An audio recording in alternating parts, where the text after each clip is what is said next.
الغيب لهم مغفرة وأجر كبير إن الله وملائكته يصلون على النبي يا أيها الذين آمنوا صلوا عليه وسلموا تسليما اللهم صل على سيدنا مولانا محمد وعلى آل سيدنا प्यारे हाज़िर मजलिस हमार दीनदार ईमानदार निक्कार अल्लाह मुर्बियान बाबा सिरा আমার নওজোয়ান তরুণ ভাইরা সঙ্গে বসে থাকা আমার মাসুম ভাইরা অর্থাৎ আমার ছাত্র ভাইরা আল্লাহ পাক রব্বুল আলামিনের দরবারে লক্ষ কোটি শুকর আল্লাহ পাক আমাদেরকে ভালোবেসে মহব্বত করে প্রত্যেক সপ্তাহ নয় এই সপ্তাহ আল্লাহ পাক আমাদেরকে মূল্যবান সময় মূল্যবান টাইম আজকের জুমার দিনে একত্রিত করেছে তো সেই মহান রব্বুল আলামিনের প্রেম করে উচ্চস্বরে শুকরিয়া জানাই আলহামদুলিল্লাহ তারপরে পরে আমার আপনার নবী নূর নবী হাবিবুল্লাহ নবী মুহাম্মদ মুস্তাফা সাল্লাল্লাহু আলাইহি ওয়াসাল্লামের উপরে লক্ষ কোটি দুরূদের সালাম সাল্লাল্লাহু আলাইহি ওয়াসাল্লাম সম্মানিত হাজিরিন আল্লাহ পাক রব্বুল আলামিন যে পবিত্র কোরআনুল কারীমের ভিতরে জানাচ্ছেন ইন্নাল্লাযীনা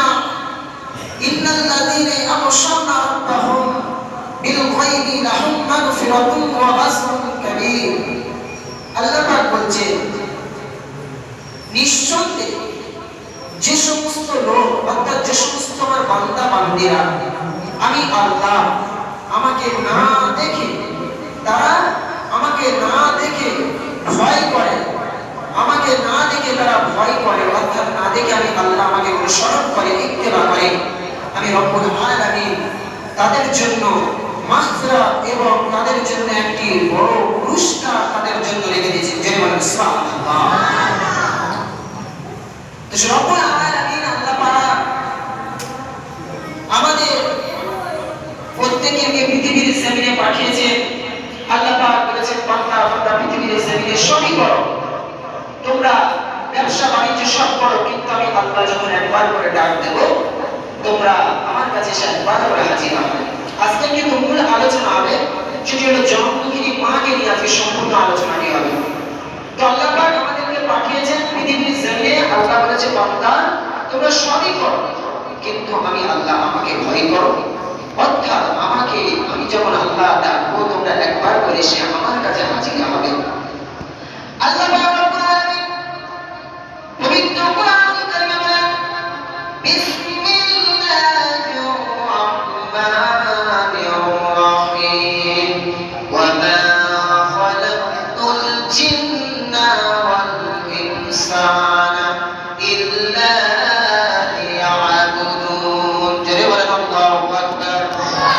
আল্লাহ পাক রব্বুল আলামিন বলেন হে বান্দা শুনে রেখে দাও আমি রব্বুল আলামিন তোমাদেরকে পৃথিবীর জমিনে পাঠিয়েছি তোমরা সমস্ত কাজ কর্ম সবই করো কিন্তু আমি রব্বুল আলামিন আল্লাহ পাক যখন একবার করে তোমাদের ডাক দেব আমি আল্লাহ তোমাদেরকে মানুষ হত্যা জিনকে আমি আল্লাহ নামাজের জন্য পাঠিয়েছি আমার ইবাদত করার জন্য পাঠিয়েছি বান্দারে তোদের যখন আমি আল্লাহ একবার করে ডাকবো আমার ঘর মসজিদে এসে একবার আমার সাথে মোলাকাতটা করে যাস জোরে বলেন সুবহানাল্লাহ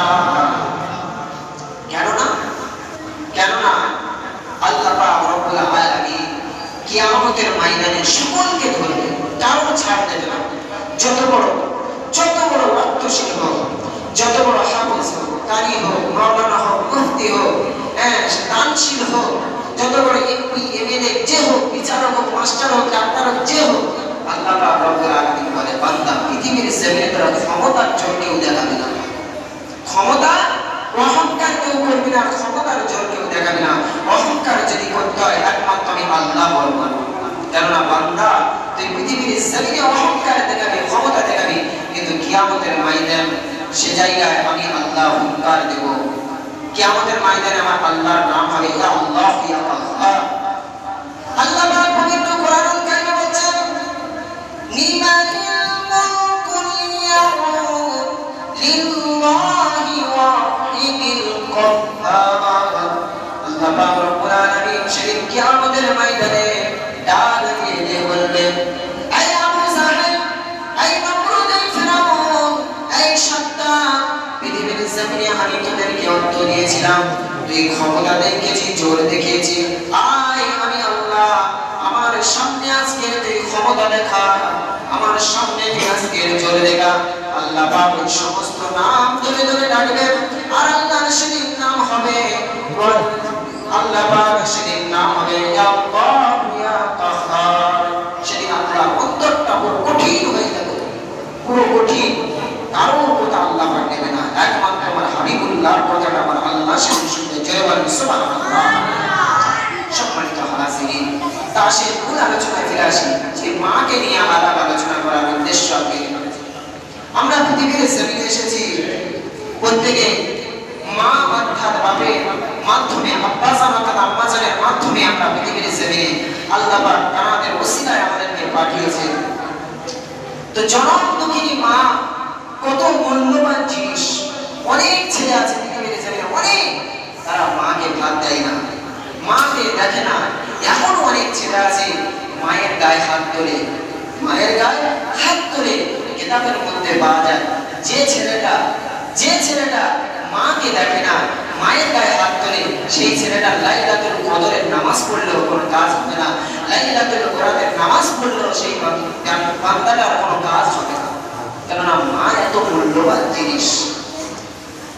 আল্লাহর নবী মদিনা নববীর শরীফে বসা এমন সময় এক যুবক ছেলে এসে বলছে ইয়া রাসূলুল্লাহ ইয়া হাবিবাল্লাহ, মা কতক্ষণ একটু শুনে দিয়ে যায়। আল্লাহর নবী মদিনা নববীর শরীফে বসা এমন সময় এক যুবক এসে বলছে আসসালাতু ওয়াসসালামু আলাইকা ইয়া রাসূলুল্লাহ, আসসালাতু ওয়াসসালামু আলাইকা ইয়া হাবিবাল্লাহ। রাসূলুল্লাহ ইয়া হাবিবাল্লাহ, আমি বড়ই পাপী, বড়ই গুনাহগার। রাসূলুল্লাহ ইয়া হাবিবাল্লাহ, আমি এত বড় গুনাহ করেছি, আমার গুনাহটা হয়তো মাফ হবে না, আমার গুনাহটা হয়তো মাফ হবে না। আমার নবীকে বলছে রাসূলুল্লাহ ইয়া হাবিবাল্লাহ, আমি এখন কি করব? যুবকটা বলছে ইয়া রাসূলুল্লাহ ইয়া হাবিবাল্লাহ, আমি এখন কি করব? আল্লাহর নবী ওই সময় বলতে লাগলেন ক্বালা লাকা উম্মুক। আল্লাহর নবী বলছেন ক্বালা লাকা উম্মুক, এই যুবক বলো পৃথিবীর জমিনে কি তোমার মা বেঁচে নাই? আল্লাহর নবী বলছেন ক্বালা লাকা উম্মুক, পৃথিবীর জমিনে কি তোমার জনম দুঃখিনী মা বেঁচে নাই? এমন সময় যুবকটা বলতে লাগলেন, সাহাবীরা বলতে লাগলেন ইয়া রাসূলুল্লাহ ইয়া হাবিবাল্লাহ, ক্বালা লা, আমার মা বেঁচে নাই, আমার জনম দুঃখিনী গর্ভধারিণী মা পৃথিবীর জমিনে বেঁচে নাই। এমন সময় আল্লাহর নবী বলতে লাগলেন ক্বালা লাকা খালাকুম, ও আমার সাহাবী, হে বাবা যুবক, ক্বালা লাকা খালাকুম, পৃথিবীর জমিনে কি তোমার মায়ের বোন খালা বেঁচে নাই? তোমার জনম দুঃখিনী মায়ের নিজ বোন তোমার খালা আম্মা কি বেঁচে নাই? এমন সময় যুবক ছেলেটা বলতে লাগলেন ক্বালা নাম, ক্বালা নাম, ইয়া রাসূলুল্লাহ ইয়া হাবিবাল্লাহ, আমার মায়ের বোন অর্থাৎ আমার খালা আম্মা পৃথিবীর জমিনে বেঁচে আছে, আমার খালা আম্মা পৃথিবীর জমিনে হায়াত আছে, কিন্তু আমার মা নাই। নবী ওই সময় বলছেন ক্বালা ফামিনহা, ক্বালা ফামিনহা, ও বাবা যুবক যাও যাও চলে যাও, তোমার মা বেঁচে নাই। ক্বালা ফামিনহা, তুমি তোমার এই খালা আম্মার কাছে চলে যাও, তোমার খালা আম্মাকে তুমি ভালোভাবে তোমার মাকে আদর প্রদান যেমন করতে, মায়ের হক গুলো যেমন পালন করতে, ক্বালা ফামিনহা, তুমি তোমার খালা আম্মার কাছে চলে যাও, খালা আম্মাকে তুমি আদর প্রদান করো, খালা আম্মাকে তুমি ভালোবাসো, খালা আম্মার হকগুলো তোমার মাকে যে হকগুলো পূরণ করতে, ওই হকগুলো তুমি দিয়ে পূরণ করো। আমার আল্লাহ পাক রব্বুল আলামিন কিয়ামতের ময়দানে তোমার বড় বড় গুনাহগুলি আল্লাহ মাফ করে দেবে। তাহলে মা কত মূল্য। আল্লাহ রাসূলকে বলছেন যে আমি বড় গুনাহ করেছি, নবী বলছেন তোমার মা বেঁচে আছে। নবী তো বলতে পারতেন যাও বাবাকে তওবা করো, নামাজ পড়ো, কিন্তু নবী আগে খোঁজ নিচ্ছে কাকে? মাকে। তোমার মা বেঁচে আছে? যুবক বলছে আমার মা নাই। আল্লাহ নবী কি বলছে? তোমার খালাম্মা বেঁচে আছে? সাহাবীরা বলছে ইয়া রাসূলুল্লাহ আমার খালাম্মা বেঁচে আছে। যাও তোমার খালাম্মাকে গিয়ে তুমি ভালোবাসো, আল্লাহ পাক তোমার গুনাহগুলি মাফ করে দেবে। আর জয় বলেন সুবহানাল্লাহ। এই খালাম্মাকে যদি ভালোবাসতে আল্লাহ গুনাহটা মাফ করে দেবে, তাহলে নিজের মাকে ভালোবাসলে আল্লাহ তাহলে কি করবে? নিজের মাকে মহব্বত করলে ভালোবাসতে তাহলে আমার আল্লাহ আরো কি করবে? আমার নবী মাকে কেমন ভালোবাসতে হবে, মহব্বত করতে হবে, আল্লাহর নবী পৃথিবীর জমিনে দেখিয়ে দিয়ে গিয়েছে। পৃথিবীর জমিনে দেখিয়ে দিয়ে গেছে। আল্লাহ রাসূল বলছেন যদি কোনো ছেলে ভালো নজরে, নেক নজরে তার জনম দুঃখিনী মায়ের মুখের দিকে তাকায়, দেখিয়ে যদি একবার বলে এটা আমার জনম দুঃখিনী মা, আল্লাহ রাসূল বলছেন তার নামায় আমলে আমার আল্লাহ পাক একটি মকবুল হজের সব দিয়ে দেয়। জয় বলেন সুবহানাল্লাহ। সেই জনম দুঃখিনী আজকে অনেকে মা হারিয়ে ফেলেছে। আজকে তারা দুর্ভাগ্য করছে, আরে আমাদের মা যদি আজকে থাকতো তাহলে আমাদের মায়ের কাছে গিয়ে করতাম। আল্লাহ রাসূল বলছেন প্রত্যেকটা ছেলের জন্য মায়ের পায়ের তলে জান্নাত। জয় বলেন সুবহানাল্লাহ। প্রত্যেকটা ছেলের জন্য মায়ের পায়ের তলে হচ্ছে জান্নাত, মা হচ্ছে জান্নাত। আহা, সেই মা জননীকে এখন অনেকেই আছে সেই মা জননীকে কষ্ট দেয়, মা জননীকে আঘাত করে, মা জননীকে ভাত দেয় না, মা জননীর গায়ে হাত তোলে, কিন্তু লক্ষ্য করে দেখবে সেই সমস্ত মা জননী কোনো বদদোয়া করে না। মা বদদোয়া করে না। মা এমন একটা জিনিস, মা বদদোয়া করে না, মা তবু দোয়া করে আমার বাচ্চার তুমি হায়াত দাও, আল্লাহ আমার বাচ্চাকে তুমি হেদায়েত দাও। জয় বলেন সুবহানাল্লাহ। যুবক তুমি একবারও ভাবলে না তুমি যে পৃথিবীর জমিনে এসেছো কেমন করে?